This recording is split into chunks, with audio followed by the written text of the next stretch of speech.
What's up, dude? Hey, Nop, I got this exhaust all done. Put some cool cuts on it. I like it. Right? Pitched them down a little bit just to give it a nice little slant to it. That's pretty much it. I think Evan has... Where are you at, dude? I'm done with this exhaust, so don't worry about it. You should give it some stylish cuts. It appeals to me. Do you agree? Just to give it a little bit of a beautiful little tilt, I pitched them down a little bit below the surface. To a large extent, that is all. You believe Evan has... In the aftermath of the conclusion of American Chopper, the well-known bike-making family dispersed. Following the loss of his millions of dollars, the father filed for bankruptcy and began a new life in Florida. Even though his son has established a thriving design company of his own, he seldom ever communicates with his father. After overcoming his addiction, the younger brother took up painting as a profession. In addition, the others discovered their own ways. 3 of them are restoring ancient motorcycles. One of them is producing knives, and the other is repairing automobiles. There was no phoniness here. This was a more severe aftermath. The following is what transpired after the final bicycle was constructed. When Paul Toodles Sr. appeared on television, he always gave off the impression of being tough, but behind the scenes, his life was far more difficult than anyone knew. The founder of Orange County Choppers, who had a mustache, had lived through battles that the majority of people couldn't have predicted.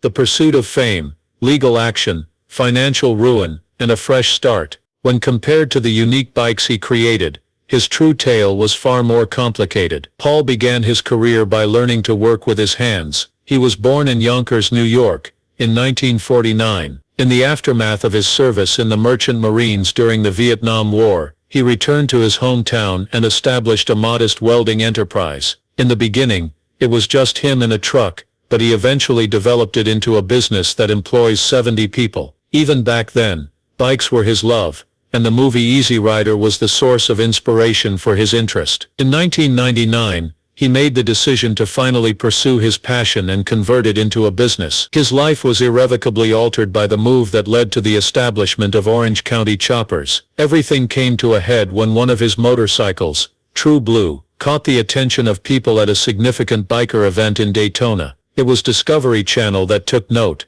and in 2002, American Chopper made its debut on television. The topic was not limited to motorcycles alone. The turmoil that occurred between Paul Sr. and his son Paul Jr. was the subject of the show, and viewers couldn't get enough of it. Each week, millions of people tuned in to watch them construct bicycles, yell at one another, and despite all of this, still managed to complete incredible feats. American Chopper was the most popular show that Discovery had during the height of its popularity. However, despite the fact that viewers enjoyed the drama, they were not aware of the actual problems that were developing behind the scenes. Paul Sr. was not growing at a sufficient rate. He constructed a massive headquarters in Newburgh, New York, which included a showroom, a cafe, and even a bowling alley for his employees. Even though it appeared to be fantastic, the money was not adding up. Despite its best efforts, the company was unable to maintain the image it was trying to promote. After then, everything began to gradually disintegrate. Thomas Derbyshire, a guy, filed a lawsuit against Paul Sr. in 2017, alleging that the latter misappropriated a $1.8 million investment that was intended for a new television show. Paul Sr. allegedly took a personal vacation when he was supposed to be filming, refused to cooperate with actors who were contracted to work with him, and made shady dealings behind his partner's back, according to the documents filed in the court. As an illustration, one individual asserted that he provided his partner with free dog food in exchange for endorsing a brand on television. The situation became much more unpleasant when Derbyshire made the accusation that Paul had paid his son Michael's salary out of business funds without first obtaining approval. Despite Paul Sr.'s denial of the allegations, the harm had already been done. He was rapidly losing his financial footing. He initiated the Chapter 13 bankruptcy process. At the beginning of 2018, his court documents revealed that he had assets worth just under $2 million, but he had debts totaling more than $1 million. At that point, he was making approximately $15,000 per month, but he was spending practically all of it in order to maintain his financial stability. To make matters even worse, it was reported that he owed tens of thousands of dollars in taxes, and that he was on the verge of losing his enormous New York property. As further accounts came to light, it became abundantly evident how dire the situation was. Paul Sr. was accused of engaging in questionable business practices that dated back years, including the transfer of firm assets to members of his family in order to avoid paying off creditors. A man who had previously dominated reality television appeared to be on the verge of losing everything. Paul Tuchel Sr., on the other hand, was not the kind to remain still. In the year 2019, he was successful in paying off his obligations by selling off his property, as well as his personal items. He committed to paying 100% of what he owed, in contrast to the majority of popular figures who try to avoid filing for bankruptcy. His attorney referred to it as a strategic and proactive action, rather than a defeat. As an alternative to hiding, Paul Sr. made the decision to reinvent himself. During the year 2021, he relocated to the state of Florida. In that location, he collaborated with Keith Overton, an experienced professional in the hospitality industry, to establish the OCC Roadhouse and Museum. There was more to it than just a museum or a restaurant. In its entirety, it was a center for entertainment. Furthermore, it featured a performance pavilion in addition to a big restaurant space that was crammed with bicycles and other artifacts. They planned a massive party to commemorate the opening of the new location, complete with live music, bicycles, and families who came to rejoice. In Paul's mind, the Roadhouse came to represent something new. Clearly, he was still capable of attracting a large audience, and it demonstrated that the Orange County Choppers brand still had some life remaining in it. He was no longer only selling bicycles, rather he was selling an experience. It was also during this time that American Chopper made a resurgence. The show was brought back for another season by Discovery Channel in 2018,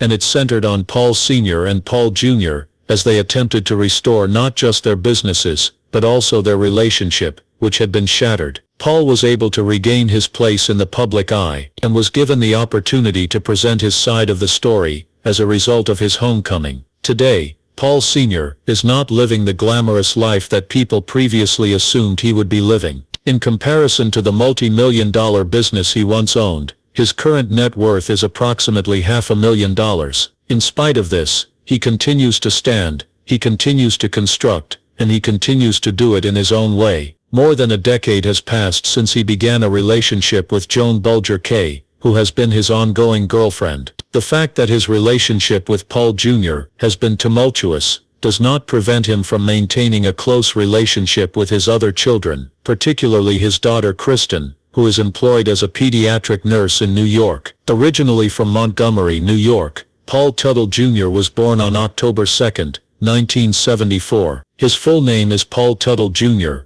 To be sure, he had no intention of becoming famous, but life had different plans for him. The majority of people recognize him as the character from the television show American Chopper, which was responsible for popularizing the concept of custom motorcycles in the United States culture. But the fame, the millions of dollars, and the gleaming bikes only tell a portion of the narrative. A bitter battle with his own father, court battles, addiction, and an unyielding drive to begin over were the driving forces behind everything that transpired. It wasn't bike riding that Paul Jr. began with. Orange County Iron Works, the company that his father owned, was where he first gained experience working with steel when he was just 12 years old. Through the years, he developed a skill that almost no one else could duplicate. Orange County Choppers was established in 1999 by Paul Jr. and his father, who had collaborated on the venture. The timing was absolutely ideal. The industry of custom bikes was on the verge of experiencing a surge in popularity, and Paul's inventive ideas,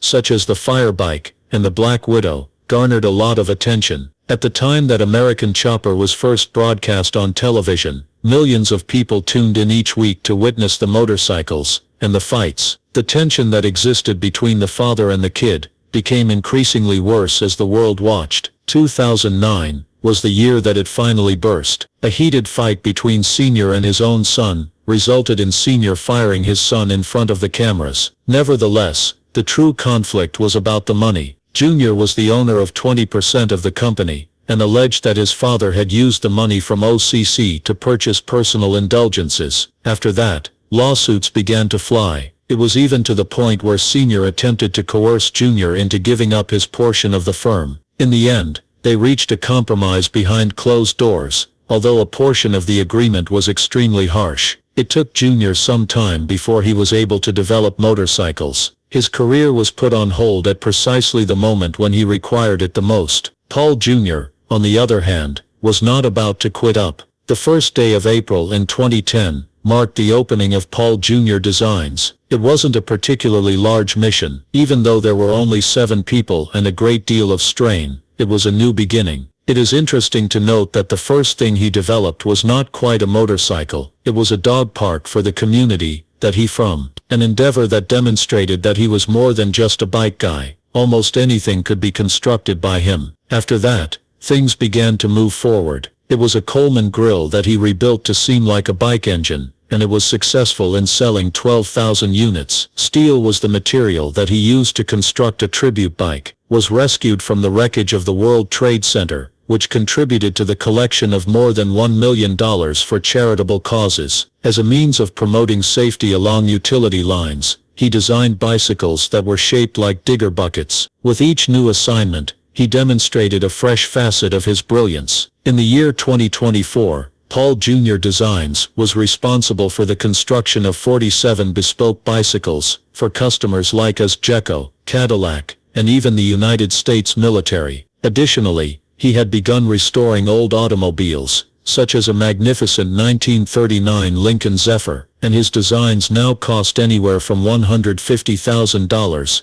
to $500,000, depending on the specifics. In spite of the fact that he was currently experiencing success, the shadow of his past was never far behind. In 2012, Paul Jr. made his comeback to television with the episode of American Chopper titled Senior vs. Junior. Viewers adored it, yet it brought up old scars over again. In one of the episodes, Senior criticized one of Junior's designs, claiming that it was over-engineered, and the tension was just as raw as it had been before. In spite of this, there were some indications that the patient was making progress. Over the course of the year 2021, Junior revealed on his podcast that his father had attended the birthday party of his son Hudson. Since the year 2015, this was the first time that they had met outside of the workplace. Despite the fact that it was not a complete reconciliation, it was something. Junior's private life was not without its share of struggles. He acknowledged in his book The Build that throughout his time at the OCC, he relied heavily on opioids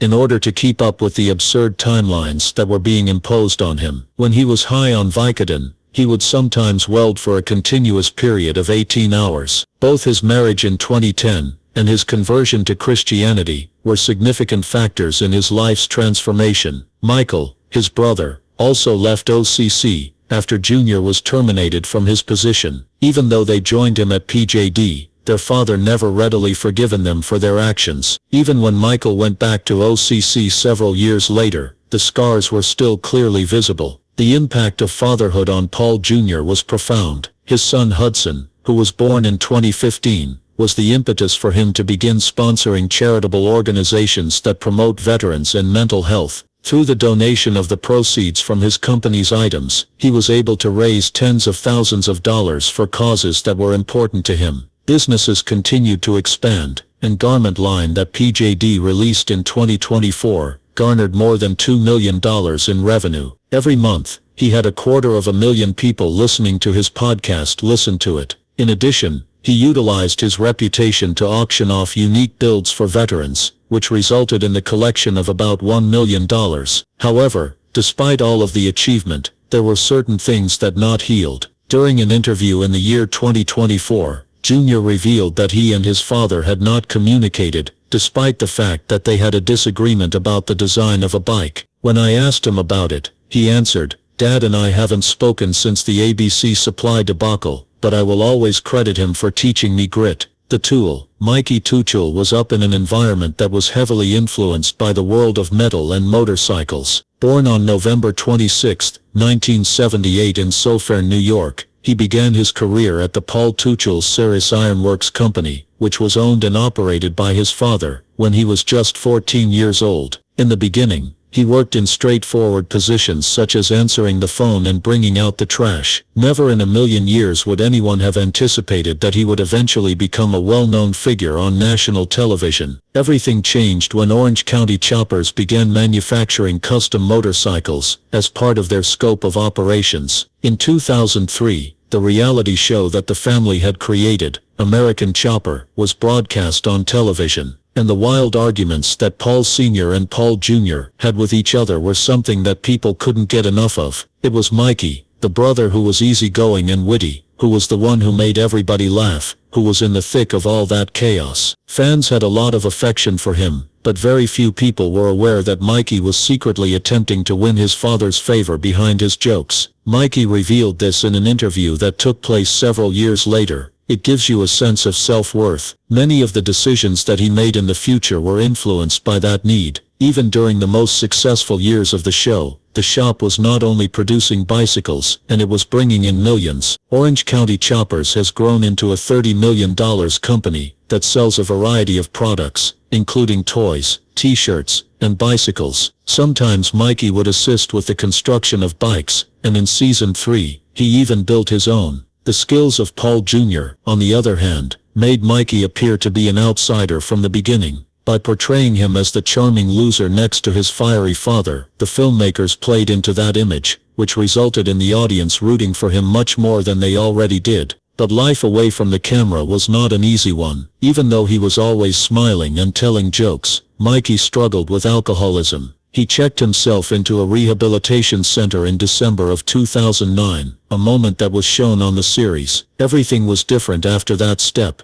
The event marked the beginning of his gradual departure from the show, as well as the family company at this time. After Mikey left OCC, he made the decision to start again and recreate himself. 2010 marked the year that he inaugurated the Wolfgang Gallery in Montgomery, New York. He began painting abstract art, which had vivid colors, forceful strokes, and a great deal of unfiltered feeling. My process begins with a blank canvas. I slap paint on it, and then I wait for shapes to develop, he stated in a video tour. Capturing unfiltered feelings is the goal here. In the Hudson Valley, his paintings, which had previously been sold for a few $1,000s each, piqued the interest of art collectors and admirers alike. Wolfgang Gallery evolved into something more than just his personal initiative during the course of its existence. The space evolved into a communal gathering place, where local artists could also exhibit their handiwork. However, much like many other tiny galleries, financial difficulties arose. However, Mikey continued to list himself as the proprietor of the gallery on the internet, even after it had quietly closed its doors by the year 2025. Mikey continued going after that. In 2010, he established a business that he called Michelangelo LLC. He began selling humorous t-shirts and posters, and more recently, he introduced his very own pasta sauce line that he dubbed FARQ Products. The sauces featured sophisticated truffle flavors, which was a tribute to his Italian heritage. Nevertheless, after a few years, they were no longer available on store shelves. While everything was going on, his shirts continued to be popular, and certain designs continued to fetch high prices on resale websites. In addition, he collaborated with a teacher to establish a children's music band that they called Michelangelo. This ensemble was a side project. By 2016, the band had disbanded due to financial difficulties, despite the fact that their songs were centered on ethnic topics. Mikey had a difficult time maintaining his sobriety, despite the fact that he kept himself occupied. Following his rehabilitation in 2009, he made a concerted effort to recuperate. During a podcast that took place in the year 2025, Mikey revealed that cutting his beard represented a new beginning.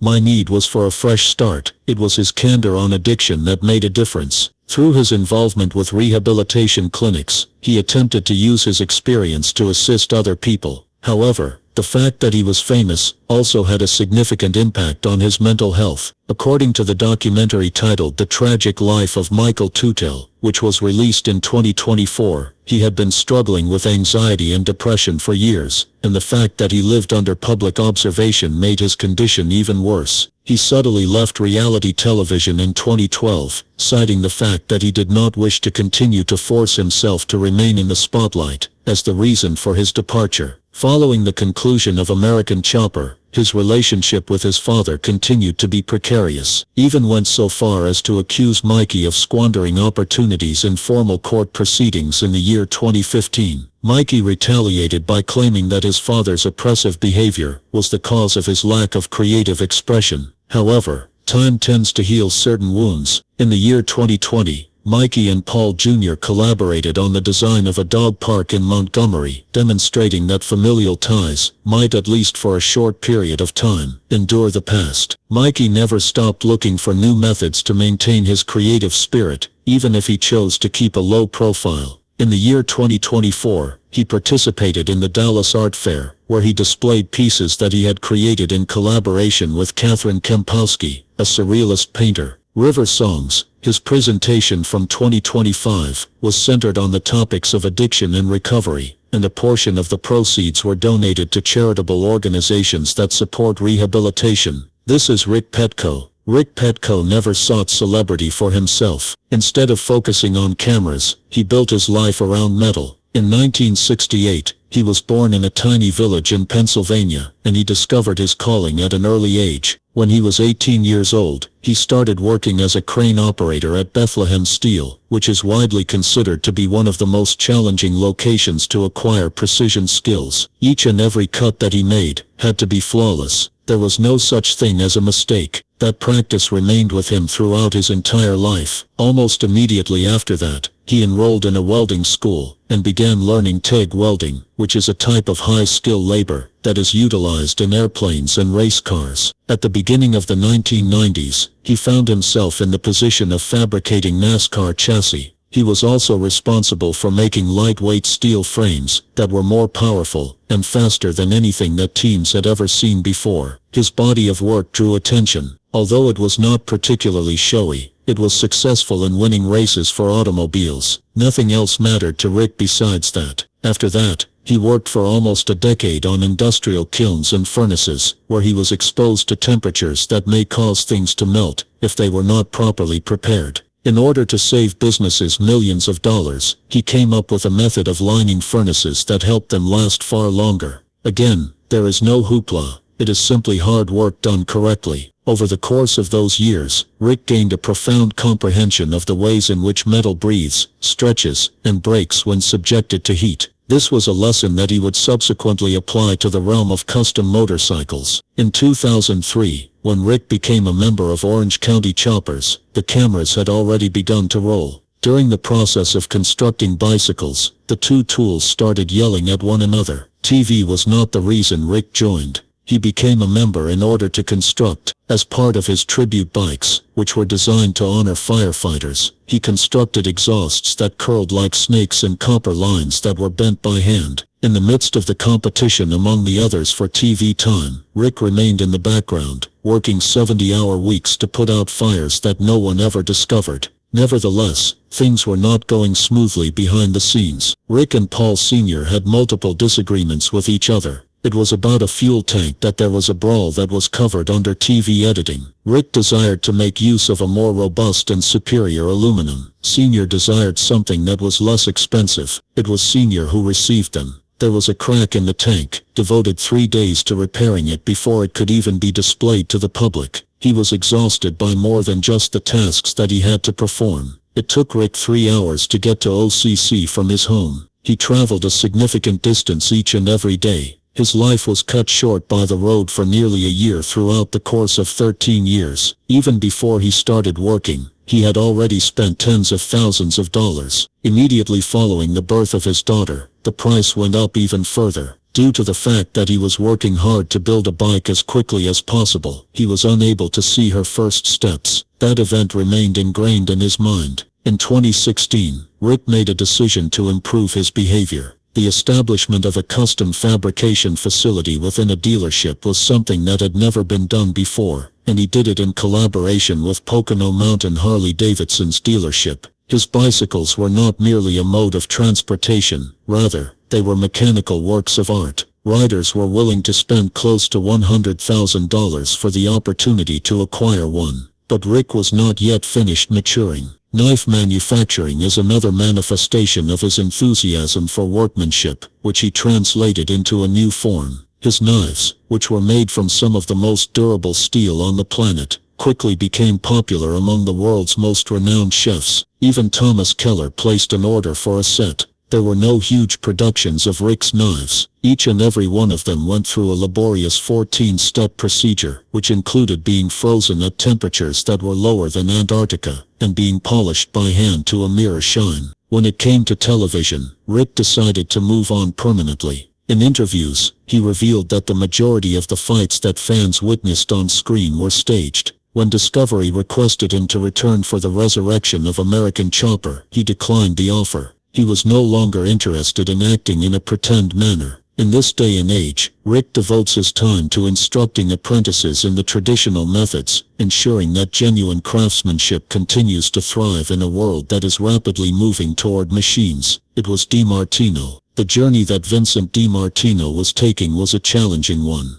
Vinny was born in 1972 in the Hudson Valley of New York. He spent his childhood at his father's auto shop, where he learned to turn wrenches practically before he acquired the ability to spell. Before he turned 14, he had already reconstructed an engine for a motorcycle on his own. Everything would eventually be different as a result of his friendship with Paul Jr. After being recruited by Paul Jr. in 2002, Vinny immediately established himself as one of the most reliable builders in the organization. When he was in front of the camera, he maintained his composure, remained focused, and displayed his creative side. The constant grind was taking its toll off camera, and it was showing. Construct after construct, after each and every deadline, there is very little space for expansion. In 2007, Vinny came to the realization that he was unable to move forward. During a particularly agonizing experience, he finally expressed what he had been feeling for a number of years. He was not going anywhere, and would remain at OCC, which left his followers in a state of disbelief. That being said, Vinny did not depart on a whim. He was able to protect his funds. His abilities had been developed.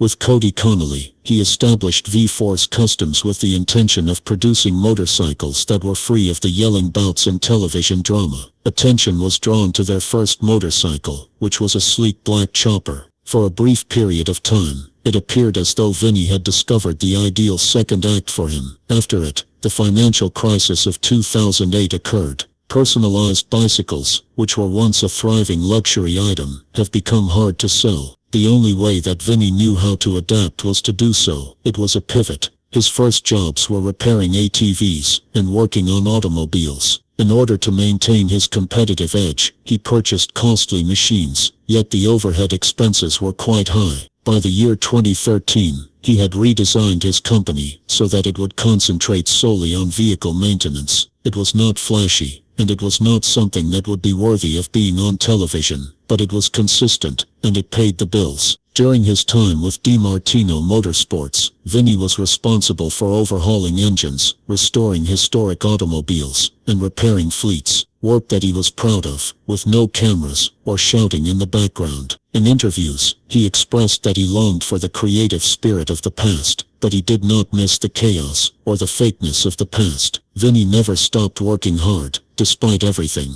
In 2022, he established DiMartino Industries, which capitalized on the loyalty of longtime followers by combining the selling of garments with the distribution of personalized freebies. He went so far as to establish D-Max Coffee Company, devoting it to charitable endeavors that were very important to his wife. Minor adjustments, but ones that were significant. Fans were able to get a glimpse of the real Vinny through his YouTube account, which featured a variety of videos, including family vlogs, tutorials, and old anecdotes from the days of the OCC. A man who is more concerned with the upbringing of his children and the construction of things with his hands than with the pursuit of fame. In his own home, his life was complete. Vinny, who has been married since 2001 and has 4 children, would spend his weekends along with his son riding dirt bikes and having a barbecue with the family. Contrary to the majority of his former co-stars on television, he has avoided being involved in any lawsuits, controversies, or bankruptcy headlines. Fans took note. It was respected by them. It is Nick Hansford.